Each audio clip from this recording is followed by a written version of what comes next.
hoje, especificamente, eu vou falar quando e como oferecer contratos de faturamento recorrente. Falando especificamente sobre a aula de hoje, toda situação possível que você tenha um contato com o cliente, você consegue oferecer algum faturamento recorrente. Então, assim, a primeira coisa que eu vou bater e eu sempre bato. Ninguém quer assinar contrato, ninguém quer fazer um contrato. Quando o cara coloca um contrato na tua frente, normalmente tu já... Ixi, por quê? Porque você vai assumir um compromisso, porque você vai estar realmente botando no papel alguma coisa que talvez você não tenha tanta certeza. Dito isso, a gente tem que entender que o contrato, ele na realidade, ele tem que estar entregando um benefício. Então, o cara só assina um contrato, só fecha com você um compromisso desse, porque o contrato ele é um compromisso. Ele tem que ter algum diferencial em relação a não ter. Faz sentido? Só que onde que está o lance aqui? O lance é você conseguir mostrar para o cliente qual é esse benefício e fazer sentido para ele esse benefício. Talvez não só a curto prazo, a longo prazo. E eu preciso fazer o cliente entender isso. Eu peguei e separei aqui 20 benefícios que podem entrar dentro de uma proposta para um cliente. Por que podem? Porque tem coisa aqui que faz sentido e tem coisa que não faz sentido.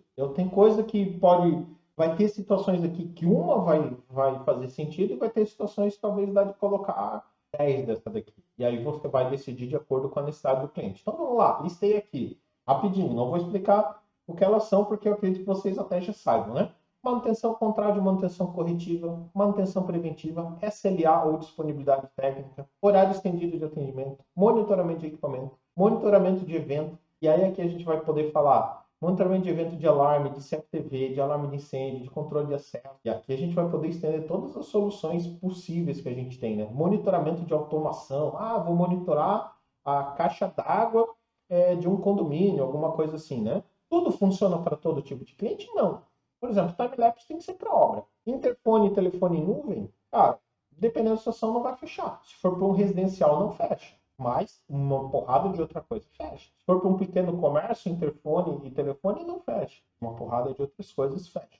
Então, assim, algumas ideias que a gente vai encaixando aqui nas realidades do dia a dia, tá? Numa venda nova, o que a gente consegue colocar lá para ele e o cliente consiga entender isso daí? Como que a gente consegue colocar um recorrente para que o cliente consiga entender isso daí? Então vamos lá, vamos pensar o seguinte: falando do financeiro, se ele simplesmente não quer pagar, manda embora. Agora, um outro ponto que a gente pode ter é o cliente realmente não tem. Então ele não tem condições de pagar por essa solução que você está orçando para ele. Por mais que ele entenda que essa solução é o ideal para ele, não consegue pagar. Então, uma das coisas que poderia, por exemplo, ser feito aqui seria a própria locação ou um parcelamento. Quando eu entro com uma locação ou parcelamento, eu já estou iniciando um contrato. Eu iniciando esse contrato recorrente, essa é a melhor saída, essa é a melhor solução do mundo? Não necessariamente. Eu oriento só colocar locação quando você coloca alguma outra coisa junto. Então, aqui, por exemplo, o que poderia fazer? Em locação, você faz uma extensão de garantia. Por quê? Porque normalmente o teu concorrente vai colocar 30 dias. Desculpa, 90 dias de mão de obra. Ou tu pode colocar um ano. Tu não vai simplesmente dar um ano. Tu vai analisar, beleza. Quarto mês ao 12º, quantos atendimentos podem acontecer? Vou considerar 2 atendimentos. Beleza, eu vou incluir aqui no valor. Então, automaticamente, eu já estou gerando um recorrente nesse ano. Como o cliente está entrando, é um cliente novo, você consegue colocar coisas novas. Então, no próprio benefício da proposta, e aí lá na aula de proposta eu falo sobre isso daí, na hora da solução técnica financeira, por exemplo, você pode pegar e colocar um monitoramento, pode colocar um seguro. Então, o que é importante? Você analisar o seguinte: dentro dessa realidade do cliente, o que faz sentido para ele? Vamos para uma outra situação. Cliente antigo. Tu vai lá, tu já tem uma relação de clientes com quem você já negociou, já vendeu, já fez manutenção. Cara, como que eu vou fazer com esse cara? Como que eu vou vender contrato para ele? Porque onde que está o grande problema aqui? Até hoje ele não tem contrato. Ele nunca teve contrato, nunca necessitou. Então, se eu chegar hoje aqui para ele e falar assim, vamos fechar um contrato, ele vai falar, cara, mas nunca precisei. Qual é a lógica? Então, nesse tipo de cliente aqui, analisando esse quadro aqui, a questão financeira, eu não consigo aliviar a questão financeira dele. Por quê?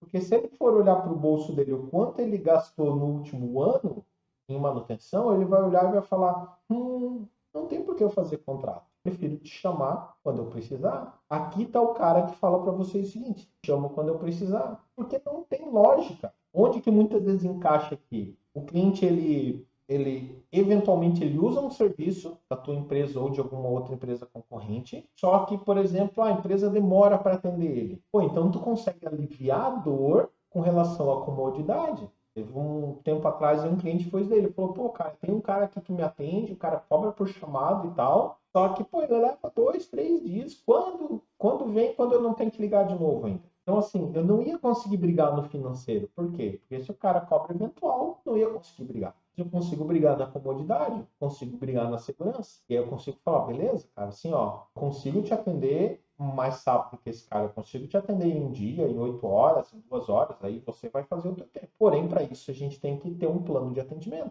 E aí você entra em alguma solução específica, mas para chegar aí, você tem que escutar o cliente primeiro e entender qual que é a dor ou qual que é o ganho que ele procura. Então, eu talvez não resolva a questão financeira, vai continuar sendo uma dor, mas eu consigo talvez resolver a questão de comodidade. Por exemplo, trazendo aqui um novo serviço para ele. Então, aqui poderia ser um plano de atendimento, ou posso, dependendo da situação, colocar aqui um horário estendido de atendimento. Então, isso daqui você vai ajustar de acordo com a necessidade do seu cliente. Ampliação. Pô, tu tem lá o cliente, cara, não tem contrato, não tem nada, e aí o cara te procura para fazer uma ampliação. Pô, preciso melhorar o meu sistema de segurança. Pô, agora eu tenho mais locais para colocar câmera. Pô, agora eu tenho mais locais para colocar sensor. Onde que a gente vai cair aqui? Na mesma situação. Quais os ganhos, quais as dores que eu vou conseguir resolver para esse cliente? Sempre olhando financeiro, comodidade e segurança. Pô, vou fazer uma ampliação, cara, eu já consigo entregar uma solução financeira na ampliação e já chegar para ele e já falar assim: cara, vamos fazer o seguinte, eu vou fazer uma revisão no que tu tem e eu vou te dar uma garantia nos equipamentos antigos, por exemplo. Estou dando um exemplo. Ó, vou te dar 1 ano de garantia nos equipamentos novos, os equipamentos antigos eu vou fazer uma revisão e vou te dar uma garantia junto, para que fique tudo de acordo. Vou revisar o que tu tem e já vou incluir nesse pacote. O que aqui o cara vai poder ver? Pô, ele vai poder ver como um benefício financeiro. Pô, espera aí, poderia lá ter o risco de ter a manutenção dos equipamentos. Ou, pô, já vou ter uma segurança maior, porque vai ser revisado os equipamentos antigos também. Sempre tem aquele passivo, né? Sempre tem aqueles equipamentos que já estão lá. E aí sempre vem aquele negócio: pô, os equipamentos novos têm garantia, que lá não tem. Ou o cara vem: tem que trocar tudo. Pô, faz o teu lado, chamado para manutenção. E aí vem aquele cliente que ele te liga, né? Te liga, ou você que já fazia manutenção, ou outra empresa instalou, que muitas vezes ele já não sabe mais nem quem ou ele sabe quem é e não quer mais, está querendo uma outra empresa por algum motivo. Novamente, a gente pode ir pelo mesmo caminho. Beleza, o cara me chamou para manutenção. Como que eu posso entregar um benefício para ele além da manutenção? Porque uma coisa é eu pegar, ir lá, fazer a manutenção, virar as costas e ir embora. Esse cliente vai ser um que, cara, provavelmente só vai me chamar de novo quando precisar e dependendo do que ele tem lá, vai ser daqui 1 ano, vai ser daqui 6 meses. Então aqui nesse cliente a gente tem algumas estratégias que podem seguir. Primeira estratégia: informar o plano de atendimento. De cara, o cliente ligou, eu já falo: fulano, hoje nós atendemos apenas os clientes que estão dentro da nossa carteira, que já possuem um plano de atendimento com a nossa empresa. Por quê? Porque a gente consegue dar o atendimento prioritário, a gente consegue entregar o mais rápido possível o nosso trabalho, a gente consegue fazer isso, isso, isso e aquilo. Clientes que não têm um plano de atendimento acabam entrando na fila e muitas vezes a gente vai levar 3, 4 dias para fazer a manutenção, e eu acredito que é agilidade. Então aqui você já pode instigar ele para ir para um plano de atendimento. Claro, vai ter o cliente que vai falar assim: não, cara, não quero nada disso não. Eu quero só fazer a manutenção aqui e tá tudo certo. Aqui, galera, aqui tá o grande diferencial quando a gente trata com o cliente de venda nova. Deixa eu voltar aqui para venda nova para que fique claro uma situação. Pô, pega uma venda nova. Eu não consigo, né? Eu falei aqui, eu não consigo, por exemplo, vender um contrato de manutenção. Por quê? Porque pô, se é novo equipamento, teoricamente está tudo na garantia. Então não tem por que ele pagar um contrato de manutenção nesse momento. Ele até pode aqui, né, se eu conseguir colocar um monitoramento, colocar um seguro, colocar uma locação ou algo assim. Mas eu não vou conseguir aqui realmente um contrato de manutenção. Posso sim colocar dentro do pacote dele um contrato, mas provavelmente eu não vou conseguir colocar um negócio para 36 meses, para 24 meses. Porque o ideal é que o meu plano de atendimento seja no máximo pelo período do parcelamento dele. Então, se eu parcelei em 12, o ideal é que eu dê 12 meses de garantia e, consequentemente, esse plano vai até 12 meses. Por quê? Pô, Wagner, beleza. Eu fui lá e coloquei mais 3 atendimentos no orçamento, porque considerei que são esses atendimentos que seriam o que eu gastaria ou que eu precisaria investir com o cliente em contrato em manutenção preventiva ou corretiva. Beleza? Inclui 3. Pô, mas acabou os 12 meses. E aí, o que eu faço? Fico chupando o dedo? O cliente foi embora e acabou? Não. O que você vai fazer? Qual que é a grande dificuldade? Qual que é a grande dificuldade quando eu vou tentar vender para um cliente antigo? Qual que é a grande dificuldade? Consideramos que se está um ano lá esse cliente, ele praticamente é um cliente antigo. A grande dificuldade é que ele não consegue entender o porquê que ele deveria pagar por um contrato que até hoje ele não precisou. Beleza? Só que, quando tu faz uma venda nova, você automaticamente vai dar uma extensão de garantia e nessa extensão você vai incluir aqueles atendimentos de manutenção preventiva ou corretiva. Então você vai colocar lá na tua agenda para a cada 90 dias no máximo, pelo menos dar uma passada lá no cliente e dar uma revisão. Faz um relatório, manda para o cliente, ó, pô, relatório de manutenção preventiva, foi visto isso, encontramos tais problemas e foi resolvido de tal forma. E o ideal seria que mensalmente você também tivesse um contato com o cliente. E aí o que você pode fazer aqui, por exemplo?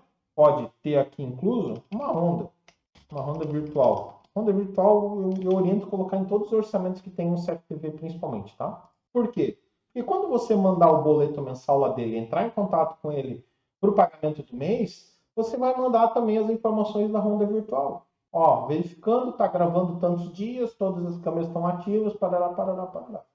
Então, ele vai todo mês receber um relatório de um serviço que foi executado, seja ele lá no local, seja ele virtual, seja ele uma Honda virtual. Então, quando você pegar esse cliente lá no final, lá no 10º mês, 11º mês, o que você vai fazer aqui? Vai trazer tudo isso daí à tona.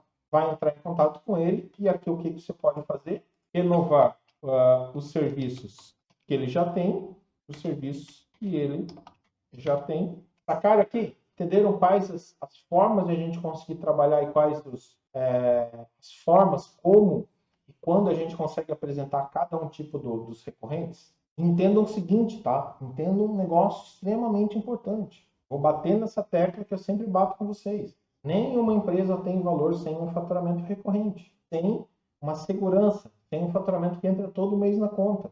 Então, por mais que possa parecer que ah, cara, mas eu vou fazer um seguro ali, vou ganhar R$ 10 por mês, vou ganhar 20, vou fazer um monitoramento, vou ganhar 50.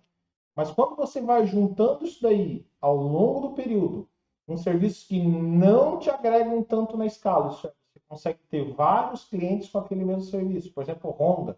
Honda, o serviço pode cobrar baratinho. Só que, cara, tu consegue fazer 200 clientes com, sei lá, algumas horas por semana, tendo um procedimento, tendo um checklist e tal.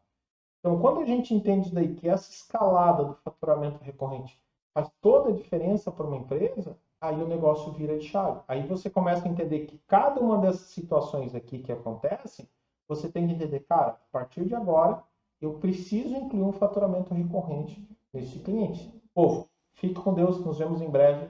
Fui.